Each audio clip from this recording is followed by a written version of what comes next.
Hi, Dr. Brian Kaufman. I'm a family doctor turned CLL patient, and I'm here at ASH 2015 as the medical director of the CLL Society. I'm here with my personal physician, Dr. Tom Kipps. Dr. Kipps, want to introduce yourself? Yeah, I'm a professor at the University of California, San Diego at the Moores Cancer Center, and Brian, it's a delight to be here, so thank you. Well, Dr. Kipps, I always love talking with you because you're able to explain things in a way that makes it accessible for patients. There's been a ton of stuff at ASH, and I'm going to ask you to kind of cherry pick what got you excited at ASH, what should get a patient excited about what's new this year. I think what's very exciting is to see how things have evolved over the last few years. It really has been a work that has been to try and define the biology of the leukemia cell. In other words, people may say, well, why do you have basic research or even translational research to understand how this... Translational research is where you take the science, the bench science... and try to translate it into the clinic. The bedside, yeah. So basically, we've learned a lot about the leukemia cell. We learned where it lives, we learned what factors contribute to its growth and survival, and we have a lot of important targets that we can go after. If we target some of the factors that are important for the leukemia cell to survive or to home back to its protective niche, our home environment, then we can have actually new treatment tools that get around what we've been doing in the past, which is with traditional chemotherapy. What's very exciting here is to see the fruition of that effort, to have new drugs that are targeting not just cells that are dividing, but to target some of the things that we know about the leukemic cell that makes it different than normal cells, or target some of the Achilles heels for the leukemia cell. So we have new drugs, for example, ibrutinib, one study that was helping to lead, which is the ibrutinib RESONATE-2 study. In conjunction with Jan Berger, we were it's a multi-center international study where patients over age 65 were randomized to receive either the drug chlorambucil versus the drug ibrutinib. And it was understood that patients with ibrutinib might have a longer progression-free survival if they stay on the drug. But what was very curious is to find a small but significant improvement in overall survival, which would indicate that ibrutinib is a good choice, perhaps, when considering even initial therapy for patients with this disease. Now, there's some debate as to whether this is the best choice for everyone, but I do think it's going to be a discussion point based on this trial of whether ibrutinib can be used earlier in the course of this disease. There's also importance in this drug venetoclax, or ABT-199. We've been involved in studies with that drug since the early going, from the phase 1 to phase 2 studies. And this has been a favorite target of you. I know you were involved in a lot of the basic science about why do these cells commit suicide or not commit suicide. Right, I think the CLL cell is a very interesting cell in that it has high levels of this protein called BCL2. And this protein actually can prevent the cells from dying, even with drugs, chemotherapy drugs, for example. And what we found actually is that the disease sort of has BCL2, which prevents it from dying, but then it's counterbalanced with another protein called BIM. And these are like two sumo wrestlers that are trying to push each other over. And now we have a drug that's taking out the force that's keeping the cells alive, and the force that's trying to kill the cell is able to take over. And these levels are not found in a normal B cell, is that right? These levels are not found, and more importantly, BCL2 is used by a number of cells to promote survival. However, few cells like CLL have this sumo wrestling match going on. So the sumo wrestling match is what we've learned about, and it makes the CLL cell particularly amenable to inhibition of BCL2. And so it's really quite dramatic. We have patients take this oral drug and they can have dramatic destruction of their tumor cells almost overnight. Now, sometimes too much of a good thing is a bad thing, and we have to watch very closely when we start therapy if patients have what's called tumor lysis syndrome, which can be pretty toxic, and some patients actually died early on before that was recognized. Fortunately, not at our institution, but it's something that we are very mindful of. Now, since then, we've had very striking safety measures to monitor very closely when patients first get started on this medicine for the telltale signatures of tumor lysis.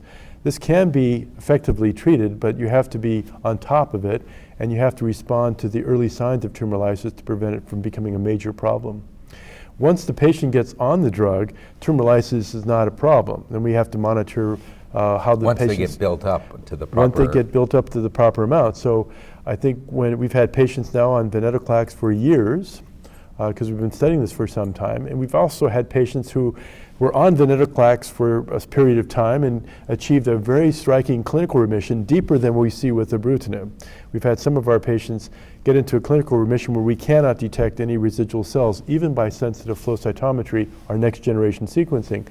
I think that's very exciting. MRD negative, is that what you're talking about? MRD negative, minimal Wow. residual disease negative. Wow. So that's happening in a subset of patients with the single agent venetoclax, and we're seeing a potentially higher proportion when we combine that with an antibody.